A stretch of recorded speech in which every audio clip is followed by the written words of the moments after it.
The most pivotal financial press event of 2026 didn't take place in Washington at 2 p.m. Eastern on Wednesday, April 29th, when Jerome Powell made his final remarks as Federal Reserve Chairman. It wasn't even in the middle of the 4 simultaneous earnings calls of the magnificent 7 tech giants that followed. No, it happened in Omaha, Nebraska on Saturday, May 2nd, during a break in the Berkshire Hathaway annual shareholders meeting. Warren Buffett, sitting down with CNBC's Becky Quick, delivered a message that could not be ignored. Buffett spoke plainly, and his words were clear to anyone, regardless of financial expertise. He explained that the current market conditions were not ideal for deploying capital. He described the market as being akin to a church that was attached to a casino, where people can easily move from one to the other. He noted that while the church still had its members, it was the casino that was now drawing in the crowd. His message came with staggering implications. Buffett was sitting on around $380 billion in cash and short-term U.S. Treasuries. Yes, $380 billion. Let that number sink in for a moment. That sum was not sitting idle because Berkshire Hathaway lacked opportunities to invest. It wasn't because the Treasury bills yielding 6% were offering irresistible returns.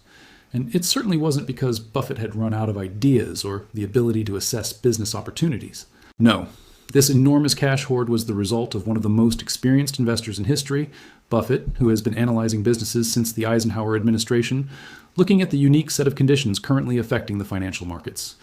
These conditions, according to Buffett, made him decide to hold onto this massive pile of cash for the time being. At 94 years old, Buffett, the Oracle of Omaha, has weathered every major economic challenge over the past 7 decades. He has seen recessions, bear markets, financial panics, geopolitical crises, speculative bubbles, and every kind of market dislocation you can imagine. But as he assessed the current financial landscape in 2026, he came to a stark conclusion. Prices were too high, quality investments were too rare, and sometimes the best move is simply to do nothing. That sentence, "sometimes we do nothing," carries profound weight, especially when Buffett is sitting on a mountain of cash.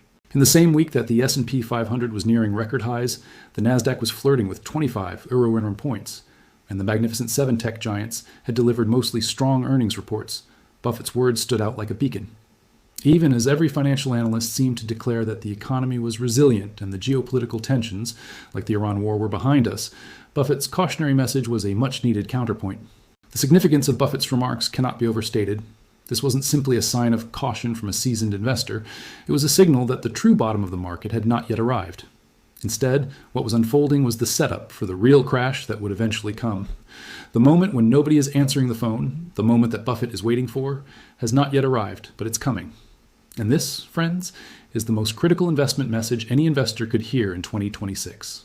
Not because Buffett is infallible. He's not. Not because he's calling the market's next move with precision. He's not doing that either.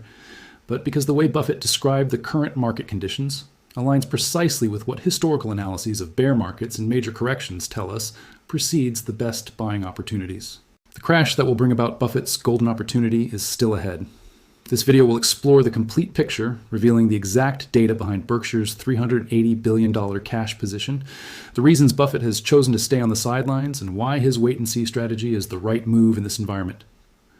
We'll dive into Buffett's use of the Buffett indicator, his views on zero-day options trading, and why he believes the current market is more like a casino than a true reflection of long-term value.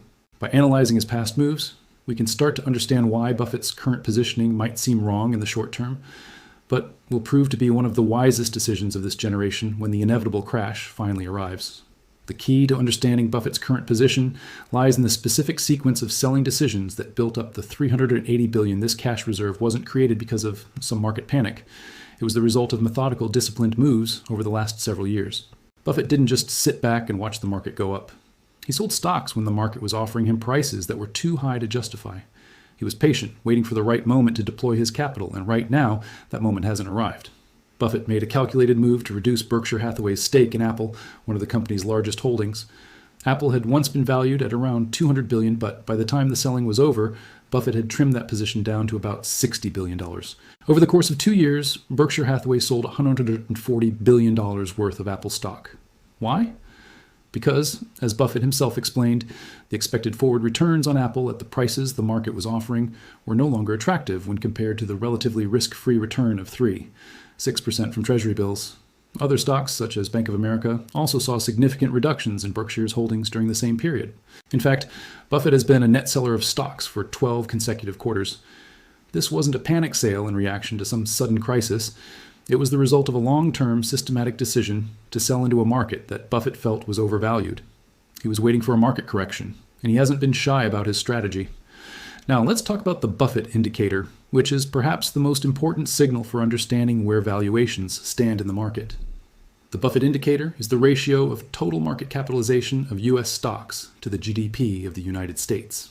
Buffett himself has called this probably the best single measure of where valuations stand at any given moment. As of now, the Buffett indicator is above 200%, meaning that the total market capitalization of U.S. stocks is more than twice the size of the entire U.S. economy. This level exceeds even the heights reached during the dot-com bubble. The last time the Buffett indicator was at these levels, Buffett famously warned that the market was playing with fire. And now, with $380 billion in cash sitting in Treasury bills, he's biding his time, waiting for the right moment to strike. As the market continues to soar, Buffett's caution seems like an anomaly, something out of sync with the bullish sentiment that dominates Wall Street. But in reality, Buffett's position may be the wisest one of all, especially when the market eventually corrects, as it inevitably will. Buffett's metaphor about the church with an attached casino is more than just colorful language. It's a precise description of the current state of the market. The church represents genuine, long-term business ownership, the kind of value investing that Buffett has practiced his entire career. The casino, on the other hand, is the world of zero-day options trading, algorithmic momentum chasing, and short squeezes, speculation that has overtaken much of the market, especially the NASDAQ. Buffett isn't saying that the church is empty. Far from it. He's saying that more and more investors are flocking to the casino, attracted by the lure of short-term gains, without a thought for the long-term value of the companies they're trading. The rise of zero-day options trading, something Buffett has called pure gambling, is the perfect example of this casino mentality. These options are now responsible for more than half of all S&P 500 options volume, amplifying market movements and contributing to an environment of extreme speculation. Buffett, with his decades of experience, has seen this pattern before, and he's waiting for the moment when the casino burns down. That's when he'll deploy his $380 billion war chest. Not in a rush, but with precision and patience, as he has always done throughout his career. When will that moment come? According to Buffett, the best time to buy is when nobody else is answering the phone. Reflecting on his 60 years of experience, he explained that only about 5 of those years had truly been filled with fat opportunities. When the market breaks down, the real truth about Wall Street emerges. All the bragging about great trading desks and efficient markets fades away. The reality is that in times of crisis, no one can be reached. The bid-ask spreads widen and the market goes silent. That's when the best deals are made. This is the moment Buffett has been waiting for. It's coming. And when it does, he'll be ready to deploy his war chest and take advantage of the incredible opportunities that are bound to emerge. This is the description of a market in a full-blown crisis, not just a routine correction. Buffett isn't anticipating a modest 10% dip, nor is he expecting a 20% bear market by technical standards. He's waiting for something far more specific. When the phone stops ringing, when market counterparties disappear, when bid-ask spreads widen to unsustainable levels, and when the very institutions that usually provide liquidity retreat from the market entirely. This is the moment Buffett is looking for, a moment confirmed by the bar card analysis. He made it clear on CNBC that this critical moment had not yet arrived in 2026. What we've seen so far in terms of market declines is not enough. The true environment he's waiting for hasn't materialized. During the same interview on May 2nd, Buffett expanded on this metaphor by adding a broader economic context. He acknowledged that in 2025, Berkshire Hathaway paid roughly $27 billion in taxes to the U.S. government, more than any other entity in the nation. While he reaffirmed his belief in the American system, he expressed concern over the country's fiscal trajectory, which he believes is unsustainable without significant policy adjustments. Though he didn't directly predict the outcome of the fiscal deficit, Buffett's warning was clear. The combination of a $36 trillion national debt, growing by about $2 trillion each year, and an annual interest payment nearing $1 trillion is pushing the system toward a breaking point. At the same time, the current stagflationary environment, which simultaneously fuels higher spending pressures and limits the Federal Reserve's ability to reduce borrowing costs, shapes Buffett's current decisions. It's no coincidence that Buffett has chosen to park his $380 billion war chest primarily in short-term U.S. Treasury bills, avoiding long-term government bonds. As someone who holds the title of the largest private holder of Treasury bills and the largest taxpayer in America, Buffett is explicitly sidestepping the risk of holding long-term government debt. His bet is that the fiscal trajectory will force higher long-term yields as the government struggles to attract buyers for increasing debt. To understand Buffett's current cash position, it's important to look at historical precedents. The past offers the clearest insight into what typically follows when Buffett accumulates cash to such significant levels. The first major precedent occurred in 1969. After running his investment partnerships for over a decade with exceptional success, Buffett faced a market that, in his own words, had become a gambling casino. The market, with its rules rigged in favor of insiders, made Buffett decide to close his partnerships and return capital to his investors. At that time, the Dow Jones Industrial Average was hovering around 950. In the next 3 years, it dropped to approximately 577, a decline of nearly 39%. The investors who followed the market's bullish signs and redeployed their capital absorbed that sharp loss. But Buffett, holding cash, was spared from the pain. The second historical precedent came between 1999 and 2002, during the dot-com bubble. As the bubble swelled, Buffett faced relentless criticism for missing the technology rally. While the Nasdaq soared, Berkshire's stock lagged dramatically. Buffett refused to invest in technology stocks, arguing that their prices were unjustified by any reasonable projection of future earnings.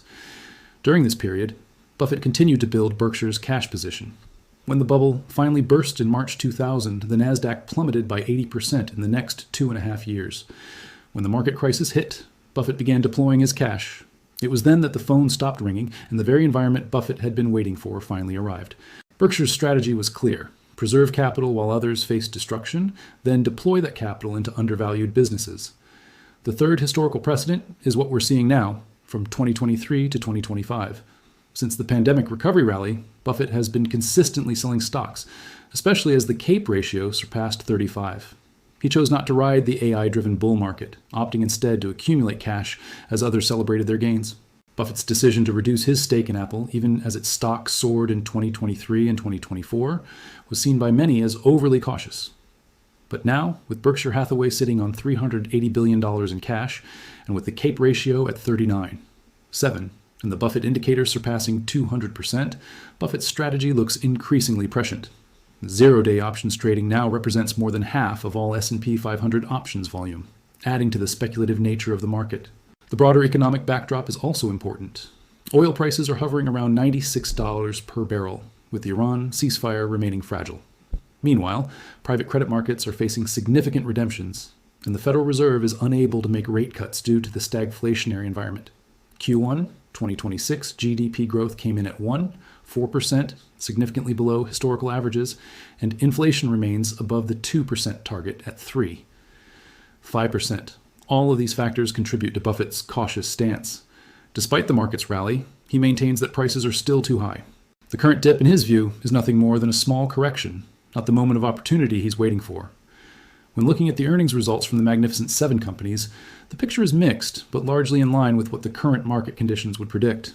Microsoft and Meta reported strong earnings, driven by AI infrastructure and advertising revenue, respectively. However, even though these results were good, they were not strong enough to justify the exceptional valuations the market is pricing in. As a result, the market's reaction to the earnings was subdued, reflecting the uncertainty that still lingers beneath the surface. In this environment, Buffett's position is a calculated wait for the right moment. His $380 billion war chest remains on the sidelines, and he is clear about why. With the Buffett indicator above 200%, the CAPE ratio at 39.7, and zero-day options trading representing a large portion of the market's volume, Buffett is not rushing into investments. He understands that it's not just about good results, it's about exceptional results that can justify the sky-high valuations the market is currently holding. Buffett's strategy is one of patience, waiting for the moment when fear and panic take over the market. This isn't just a legacy decision, it's a deliberate approach by the entire Berkshire Hathaway management team, including Buffett's successor, Greg Abel. Under Abel's leadership, approximately $46 billion of Berkshire's capital is now devoted to his top investment ideas, showing that the wait-and-see strategy will continue even beyond Buffett's tenure. Buffett's comment about only 5 years of truly abundant opportunities in his 60-year career is not an indication of how long investors will have to wait for the next buying opportunity. Rather, it's a reflection of the rarity of the conditions that make such opportunities truly attractive. 1 in every 12 years. The current market, with its high valuations, mixed earnings results, and uncertain economic outlook, is not yet one of those rare opportunities. But when the market finally corrects, Buffett will be ready to deploy his war chest and take advantage of the bargains that will emerge. The last time Buffett described a genuinely exceptional investment year was in 2022, when the CAPE ratio dropped below 30, prompting Berkshire Hathaway to decrease its cash holdings to $15 billion. That year followed a market downturn, and according to Buffett's historical pattern, the next period of significant opportunity will follow a similar market decline that will create the kind of phone not answered conditions he's waiting for. The $380 billion in cash is not sitting in Treasury bills because Buffett has lost faith in America. It's there because he's optimistic that prices will eventually drop enough to make these opportunities available. This cash positioning is particularly important for investors, especially in light of the overwhelming attention AI investments have received in 2026. Over the past 2 years, media outlets have hyped the AI revolution as a once-in-a-generation investment opportunity, and every earnings call from the Magnificent Seven has been framed as evidence that the AI thesis is on track. With the NASDAQ nearing all-time highs, it seems like the market is confirming the AI boom. However, Buffett, who did take a small position in Alphabet to acknowledge AI's role in certain applications, has not followed the same path. Despite the growing AI hype, he has refused to buy any other stocks in the Magnificent Seven at current valuations. In fact, Buffett has continued to sell Apple, and for 36 consecutive months, he's focused on building cash rather than increasing his exposure to AI. A December 25th, 2025 analysis from the Motley Fool perfectly captured this divergence in strategy. Buffett and the Berkshire team have been saying no thanks to the popular AI stocks, choosing instead to hold short-term U.S. Treasury bills, which currently offer a modest yield of 6% annually. In essence, Buffett doesn't see the risk-adjusted returns from AI stocks at current prices as being worth more than the guaranteed returns from Treasury bills. This approach is not a sign of pessimism, but rather the disciplined mindset that separates successful investors who weather every market cycle from those who are periodically undone by them. Now, to understand how close we are to the phone not answered moment Buffett is waiting for, let's take a look at the current market and macroeconomic conditions as of May 26. The S&P 500 is hovering near its all-time high of 7,126, which was set on April 17th. Meanwhile, Berkshire Hathaway's stock has experienced a modest decline from its own record highs, signaling the market's ongoing uncertainty about whether Buffett's cash-heavy positioning is an asset or a liability. The VIX, a gauge of market volatility, is sitting around 17 to 18, reflecting below-average fear, despite the ongoing Iran war, stagflation concerns, private credit redemption issues, and liquidity stresses in the banking system. A VIX of 17 to 18, at a time when all these structural risks are present, indicates that the market is focusing on the NASDAQ's strength and the impressive earnings from the Magnificent Seven, treating these signals as the market's dominant reality while dismissing all other warnings as noise. Buffett's ideal buying environment, however, doesn't exist yet. The conditions he describes as the perfect opportunity, when the phone stops being answered, mean that counterparty risk is so high that institutional sellers can't find buyers at any rational price. In these conditions, bid-ask spreads widen to levels that make normal market functioning impossible. This is not the situation we're in today. The market is still near record highs, and as Buffett pointed out, the current market dip is just a blip. The phone is still being answered. Buffett's phone not answered moment means a significant breakdown in liquidity and the functioning of financial markets, leading to panic selling and forced liquidation. It would mean the VIX spiking to around 65, like it briefly did in August 2024, not staying at its current level of 17. It would trigger massive forced selling, like the $33 billion to $80 billion sell-off that Goldman Sachs warned of in its CTA sell signal analysis. The private credit markets, instead of clearing through normal redemptions, would face a cascade of forced asset sales at 20 to 40 cents on the dollar, as Apollo's co-president has described. Debt at the current $1, $23 trillion margin debt level would become the catalyst for a massive sell-off. We could also see a moment similar to the August 2024 yen carry trade crisis, only this time with the Bank of Japan unable to provide relief. None of these conditions exist today. The market is still relatively strong, with the S&P 500 at record highs. The phone is still being answered. The crash that Buffett is waiting for has not arrived. But the signs of it are evident, if you know where to look. The current situation in Buffett's framework is simply the setup that precedes the crash, not the crash itself. We're seeing record levels of leverage, asset valuations at near historic extremes, and insurance accumulating as risks grow. There's an absence of policy intervention, and geopolitical instability remains active. Yet the market is still at record highs because the majority of participants are still in the church of optimism, not because the church is truly sound. Buffett's strategy in this environment is clear. Focus on high-quality businesses with durable competitive advantages, hold substantial cash that earns a guaranteed 6%, and be ready to deploy capital when the market conditions shift. Avoid the speculative instruments that drive momentum and create price action based on hype rather than fundamentals. These casino positions may appear attractive in the short term, but they are building the structural instability that will ultimately trigger the crash. However, Buffett is not selling everything. Berkshire still holds $267 billion in stock investments, alongside the $380 billion in cash. The company's insurance portfolio includes companies like Coca-Cola, American Express, Chevron, and Occidental Petroleum, all of which provide essential goods and services that people need regardless of market conditions. These are Buffett's church positions, the foundation of his portfolio. The cash, meanwhile, is waiting for the right moment when the speculative casino positions become available at church prices. In summary, as of the May 2nd, 2026 annual meeting, Berkshire Hathaway holds approximately $380 billion in cash and short-term treasury bills. This is more than double the previous record high of about $150 billion during the COVID-19 lockdowns. Berkshire has been a net seller of stocks for 12 consecutive quarters, reducing its holdings in companies like Apple and Bank of America. The S&P 500's CAPE ratio is currently at 39.7, the second highest in the last 155 years, surpassed only by the dot-com bubble. The Buffett indicator, which compares the total market capitalization to GDP, is above 200%, a level Buffett has described as playing with fire. At the May meeting, Buffett warned that the current market is not ideal for deploying capital. Prices are too high, and quality investment opportunities are too scarce. He's not rushing to buy into the market. He's waiting for the conditions that will create larger, more favorable opportunities. The phone not answered moment, according to Buffett, will come when nobody is answering the phone in the market and bid-ask spreads are wide. He estimates that only about 5 years out of every 60 have been truly fat with opportunity, and he's waiting for that moment.